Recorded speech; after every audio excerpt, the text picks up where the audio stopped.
think, search ourselves as a society. Tragedy in Southern California. We will have the latest from San Bernardino. Some big changes possibly coming to KUNV. We'll sit down with the general manager for all the details. And we'll have your Hollywood report. Studio G starts right now.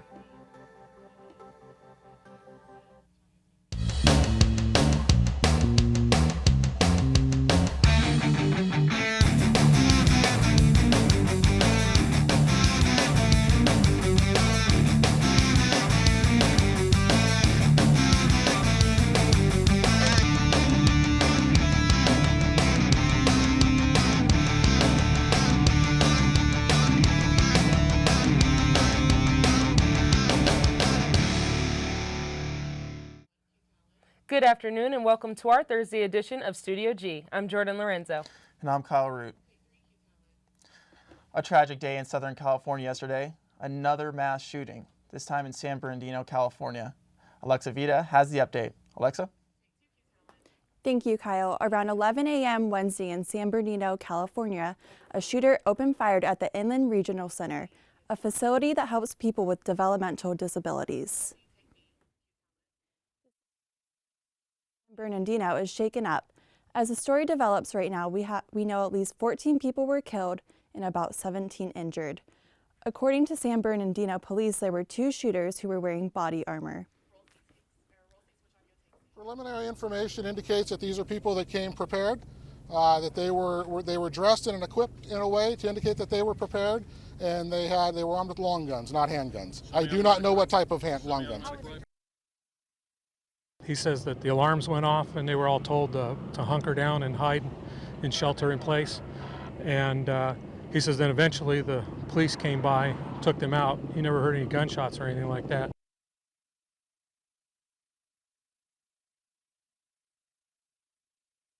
It's crazy. There's just too many shootings, too much bad stuff going on here. I mean, you hear about it, but this is insane.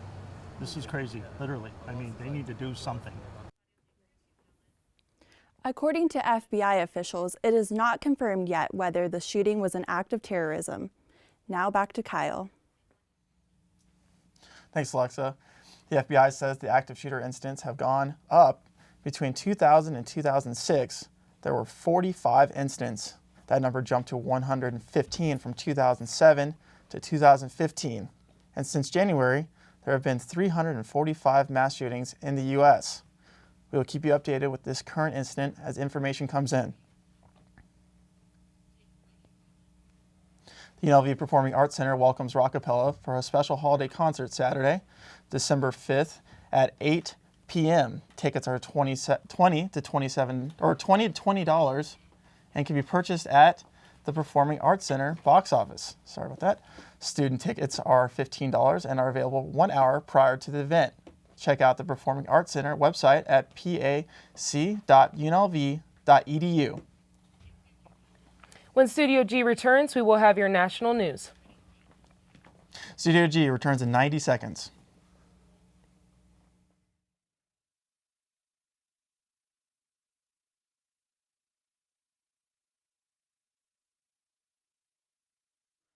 Well, okay, well, terrible things that happened, in the past, Yeah, it's really unfortunate, and the numbers keep growing, so it's not a good situation, but I'm glad they're taking care of it. Yeah, they handled it really fast, I must say. I was watching the events as they unfolded, and they handled it really fast. They caught him within a mile of the incident, so it's nice to know that and also the thing to point out is they were able to respond to the shooting within 4 minutes. Right. So, and that's comforting knowing as a society that we can handle something like that in a timeful manner.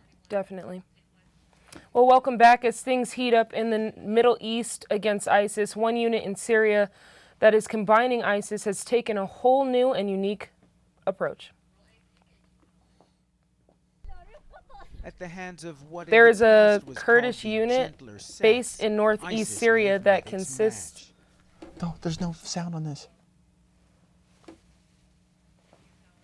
...of all females, and not only are they in the Middle East of the action, they are on the front lines.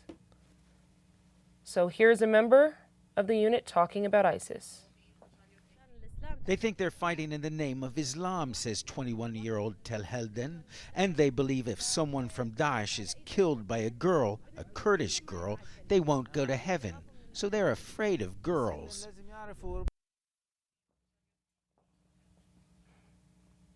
The Kurdish forces are some of the few forces that are actually fighting in Syria, and they say that they are on short supply of supplies from other countries, so the help is much appreciated.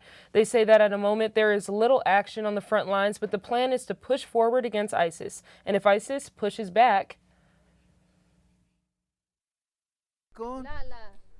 if they do, she says, we won't leave one of them alive. the group is proving to be very effective as they recently aided to drive forces out of the town of El Hul. Keep up the good work, ladies.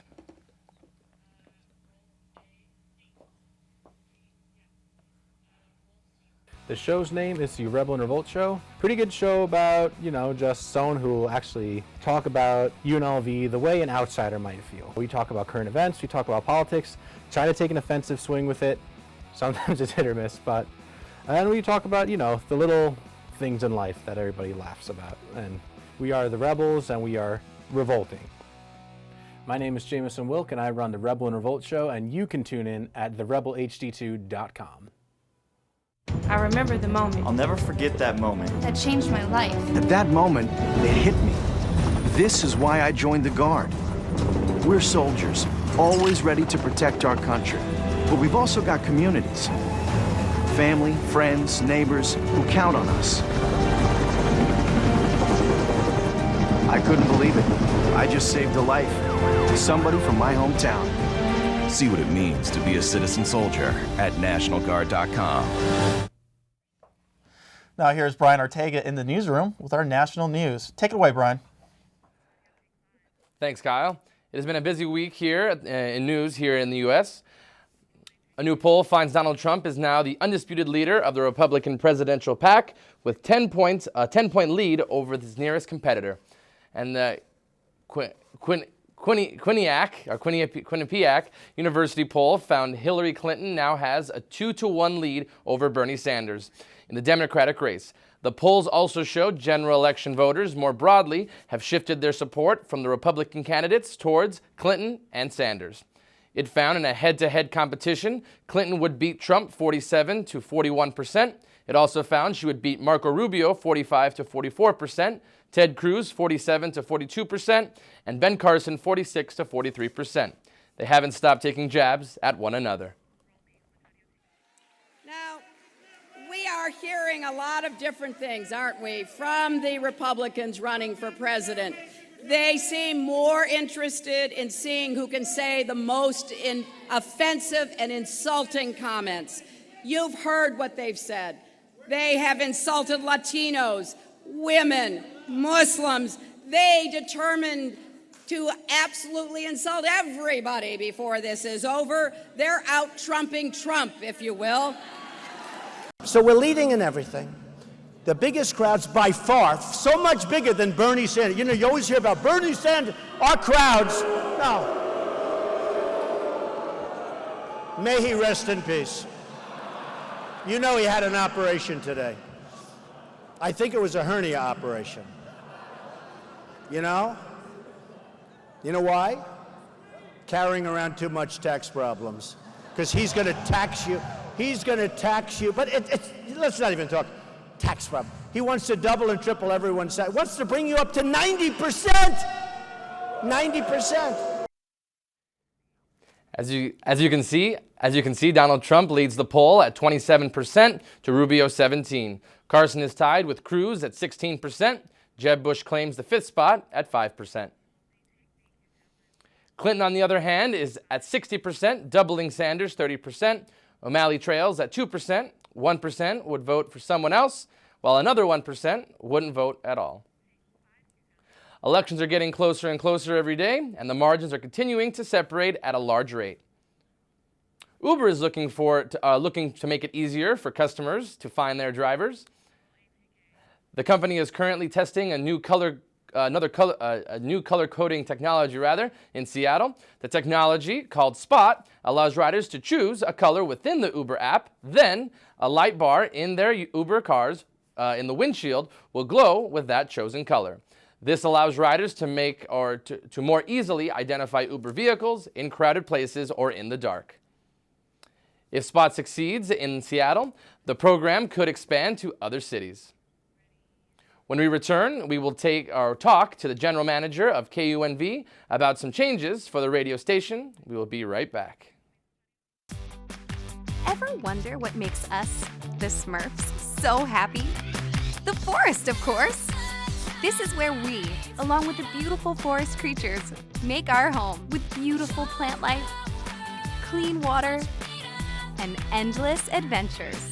It's a place to celebrate. So discover the forest with your family today. Visit discovertheforest.org to find a forest near you. As far as Studio G, at first it looks overwhelming, and at first it looks like it's a lot of work, but I'll tell you what, it's the most beneficial class I've had at UNLV to date, without a doubt. You get to not only develop stories and work on your interviewing skills, your editing skills, and your shooting skills from a camera perspective, you get to work on all the equipment that's in the studio. So you're working on audio, you're working on directing, tech directing, you get to produce your own show. You can take a 30-minute newscast and make it your own. And that's really cool about Studio G.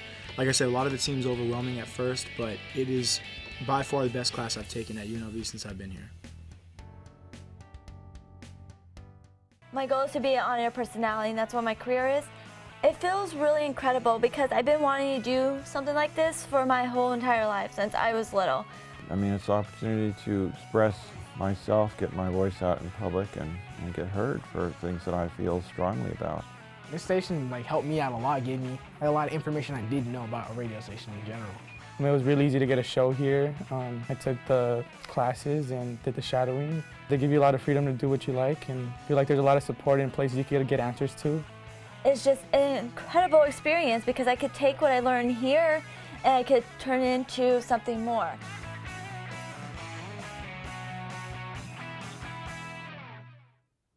Today, the Board of Regents will be discussing a possible partnership between UNLV and NPR. The partnership may completely change KUNV 91.5 FM. I'm speaking to Frank Moeller about the possible change. Thank you for coming in today. Thank you for having me in. So I know the meeting is today. Can you explain what they will discuss during that? So they had the public comment, which I actually just left. And there were a couple of people who stood up during that time to talk specifically about their feelings with regards to the proposal. So that was taken into record today. And then tomorrow they'll consider the item itself and potentially vote on the item. What the item is that it says that Nevada Public Radio would take management of the FM portion of 91.5. So KUNV 91.5 is an FM station. It's also an HD digital station. So the control of the HD channel, the side channel, if you will, as some people refer to it, would remain under the control of the university, but the management of the FM channel would go over to Nevada Public Radio, and so they would do the programming of it, and they would staff it and take care of the financial aspects of it as well. Oh, okay. So how will this partnership affect the community and the students? I think that's it's kind of two separate things there. So with regards to the community, the audience that is currently served will probably change. The audience that we have right now specifically listens for the programming that we offer, whether that be our jazz programming or our student programming or our Latin or Hawaiian or whatever it may be. We're incredibly diverse on our programming.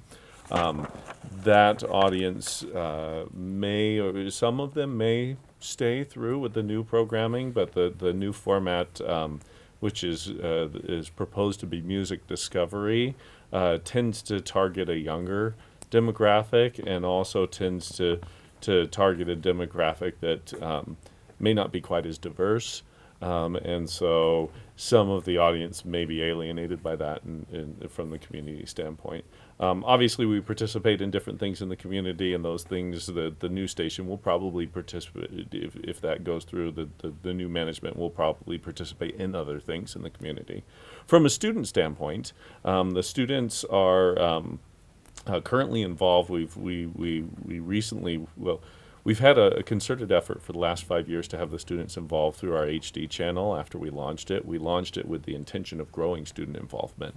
And then more recently, we set up more student programming on our main channel with the idea that as students get to a certain level on the HD2 channel, they'll graduate up to the FM channel, thereby expanding their audience. The HD2 channel, they have an audience of probably a couple thousand people. On the main channel, they have between 60 and 70,000 people that they could be speaking to. So their voice, the size of the audience they can reach will probably be reduced. But there will be some student opportunities through internships with KNPR, possibly not on air, but there will be some internship opportunities with them. Great, perfect. And I know some are going to voice their opinion at the meeting today. Will any of the hosts be joining in the conversation? You know, I, as an employee of the university, my job is to help them through whatever decision is made. And so if hosts or if others in the community are going to voice their opinion, I'm not really involved in that, and so I can't say. Okay. And will this affect the curriculum of broadcasts? Like, will there still be a radio major offered? So we've been working with the curriculum committee to expand the number of radio and audio classes that are offered. When I started here, it was 1. It's now 2, and we hope to expand it to 4 within the next couple of semesters. And if we're able to do that, that's going to happen regardless of what is decided by the regents today. And will the school be losing any money with the partnership if it goes through? The school, it's questionable about whether the school will or won't save any money with this. Essentially, it would be a shifting of monies for the most part. The school pays about $220,000 for different parts of the operation of the station annually. Those are primarily for salaries. Most of those positions will be retained, and so those salaries will still be paid by the school, but what those salaries are doing, what those people are doing will change. And so primarily those people will be focused on the HD2 channel rather than on the whole station and HD channels. Okay, great. Well, thank you for joining us today. Thank you for the time. Thank you. We'll see what happens with the meeting. When Studio G returns, we will have your holiday report. Stay tuned. I didn't know what I was getting into. I thought it was just going to be fun, just me in a room playing music. And it's blossomed into something beyond what I imagined. Like, people just love it. There's like, a lot of people are eager and excited to be a part of UNLV radio. A lot of people didn't even know UNLV had a radio station, so I'm glad to be bringing that awareness to the Vegas community. It feels great. You know, it's a great accomplishment because it starts as something that nobody knows about. You get to build it from the ground up. So it builds your work ethic. It also gives you a sense of accomplishment when it's like, man, we made it. We did something. We made something that nobody else has made. So it's great to be part of the student community and having to bring something to the student body with music, which is one of my passions. I feel like it's giving me a voice, and not just for me, but for people who have something they are passionate about. And I just want to, keep that conversation going and let other people see what we're talking about here. It's amazing to have an opportunity to play whatever it is that you want to play. It's also a great way to connect and meet with new artists, great people, just music lovers in general. What's up, it's your girl Scribe Cash. This is The Prince Madison. This is The Takeover. Played by the video game's live orchestra. Yeah, on Twitter, @MilesLowMusic and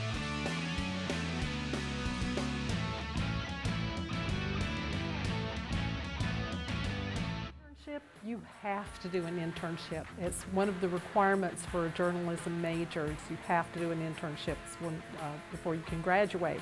Definitely having an internship as a requirement really helps push yourself out there and to just remind you that your graduation is coming up soon. You're going to have to need some work experience in your career. So it's really good to put yourself out there early on, and they tend to help students a lot more. So when you do a student internship, it really helps out a lot. More of the Music Mondays. Rap, hip hop, R&B too. I like to play any new upcoming music, new albums, new mixtapes. I like to open up with maybe kind of a hype song that gives people energy. Just play any type of good music and then give people a rundown what's going on currently in hip hop. Just good vibes, good music. A lot of radio stations don't keep up with playing good music. So that's really the goal. This is Jalen Young on More Than Music Mondays. Check me out on the Rebel HD2.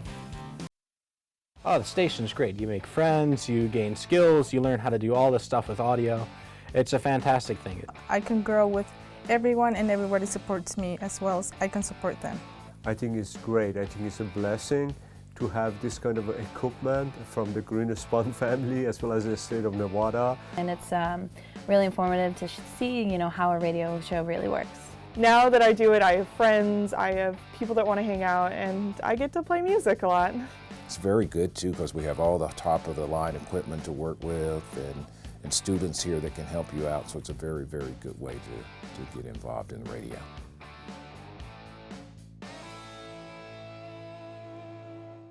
From Nirvana to Foo Fighters to The Muppets, Dave Grohl may have finally met his match in Animal. They've danced around each other for years, but in Thursday night's episode of The Muppets on ABC, Foo Fighters frontman Dave Grohl finally went head-to-head with Animal in an epic drum battle.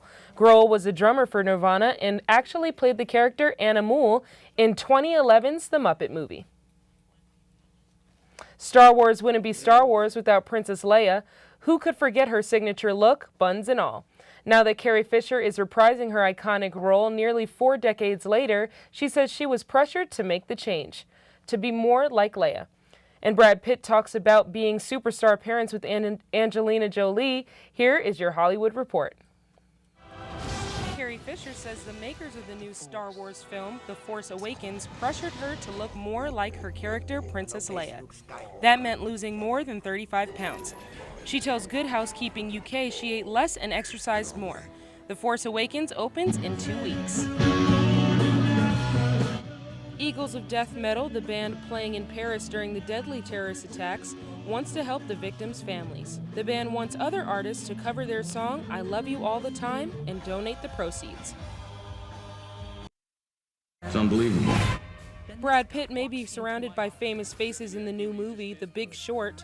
At home, the father of 6 wanted to be surrounded by more kids. Pitt tells The Telegraph he and wife Angelina Jolie aimed to have a dozen children, but stopped short when they reached the halfway mark. His flick, The Big Short, comes out later this month. Amy Schumer strips down for the 2016 Pirelli calendar. Shot by famed photographer Annie Leibovitz, the tire brand honored the comedian and 12 other women, including Serena Williams and Yoko Ono, for their outstanding professional, social, cultural, sporting, and artistic accomplishments. Fans apparently really want Kylie Jenner's signature pout. Her makeup lip kit sold out in minutes, but the reality TV star says more will be released before Christmas. I want it that way. Joe Manganiello dancing to the Backstreet Boys was one of the highlights of Magic Mike XXL. Apparently during his wedding to Sofia Vergara last week, Joe recreated the convenience store scene. How much for the Cheetos and water? Thrusting and all. No word if he used props.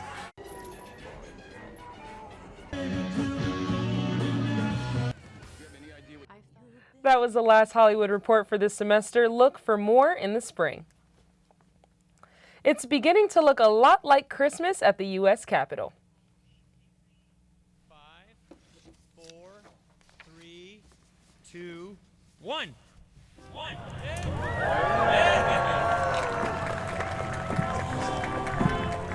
The Capitol Christmas tree was lit Wednesday during a ceremony. This year's tree comes from Alaska. The spruce tree stands at 74 feet and traveled 4,000 miles by land and sea to make it to D.C. The Capitol Christmas tree has been a tradition since 1964. This year's tree was decorated with thousands of ornaments, handcrafted by children and others from communities in Alaska. Maybe the guys in this next story helped decorate that tree. In the next Star Wars movie, the stormtroopers are still the bad guys as usual. But in this past week in Missouri, they were the good guys, helping set up a Christmas tree. Kyle and Phil Scherer positioned the action figures at various stages of the setup. That looks really funny, like all the action figures setting up a tree. I know, and it combines my two favorite things in life, Star Wars and the holiday season. I just think that's awesome, and it looks like it took some time. Yeah, it does.